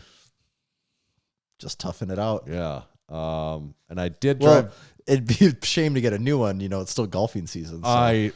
Today was my first day reliving the back. scene of the crime. Did you have some PTSD going on? And I really thought, what would the like? What A are? I was second thinking, one? what are the actual odds that if I would drive by and that would happen Second again? one comes through. That would be, especially when I live out here and I drive on that road all Yeah. the time. Yeah.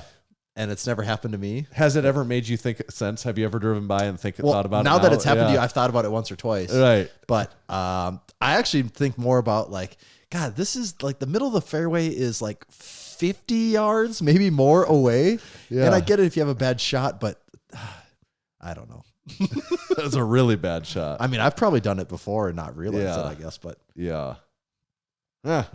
So that's the update. To be continued at more on that. And I wanted to update you guys on one other thing. This is probably the most important thing I saved for right now. It's Juggernaut AI. Both of us are still in the heat of Juggernaut AI, aren't we? week You're 9, baby. just squatting the other day and looked like your squats are getting easier by the week. They are. And I think that's thanks to Juggernaut AI. Am I It's not wrong? thanks to anything I'm doing. So Okay, so come with me for this ad if you want to lift. I should do this in a Cockney accent. come with yeah, baby. Do I make you want to lift, baby? It ain't mine, baby, I swear. One copy of a book. Austin Powers. This is my bag, baby. Juggernaut AI totally individualizes training so it can be used by everyone from beginner to advanced lifters. Volume, frequency, exercise for weak points, phase potentiation, and periodization strategy all customized to you. You can pick the date for your meet or a testing day if you're not going to do a meet and how many days a week you want to train. There's several other factors that you can put in there that individualize to you. You know, you put weight each day, you're updating your mood, how your diet's going. It's actually really detailed if you take the time to fill it out accordingly, because you should, because then all of that is factored into like an overall readiness rating of like how you're feeling. And if it gets low enough, it's going to start to adjust for that. If it gets high enough, it'll start to adjust that way. So it is worth inputting all that information each day to make sure that it's tracking that more correctly. You can pick the date, like I said, for your meet, and then the training is continually adapting to your feedback. So there's changing happening as quickly as your next set. Sometimes we'll find that the weight's moving at an RPE. It's so easy that it's moving up as you go. And I've also had the opposite be true, where some days it's like, wow, why is this so freaking heavy? Then your following sets adjust to correct for that. Find out more and get signed up. Just check out Juggernaut AI. Look it up on your phone. You'll find it. The future has not been written, but your Juggernaut AI discount code is, it's Massenomics, Massenomics, and that will save you 10% on the life of your membership. And if you're using it, let us know how your experience is going on Juggernaut AI. Now I'm going to tell you another story here, Tanner. In 1995, Maurice Big Mo Huffman founded Swisslink. He had a partner based in Switzerland, and their mission was to bring authentic Swiss Army goods to the United States and into the hands of those yearning for quality gear at uncompromised prices. Over the years, that mission expanded to nations across Europe and beyond. Now, for nearly 3 decades, Big Mo has been traveling far and wide in search of the best items from military forces around the world. Big Mo doesn't only find authentic military clothing for Swisslink, he brings in everything you can imagine, from Czech Army bedpans to Italian champagne glasses. At Swisslink.com, you can find classic military surplus uniforms, a great selection of military-issue backpacks, tools, wool blankets, NATO fuel cans, gas masks, emergency food, first aid kits, survival packs, camping gear, and so much more.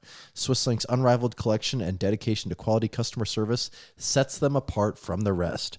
Treat yourself to the real thing with authentic military surplus and save 15% off your first order from Swisslink.com with the code MASS, M-A-S-S, at checkout.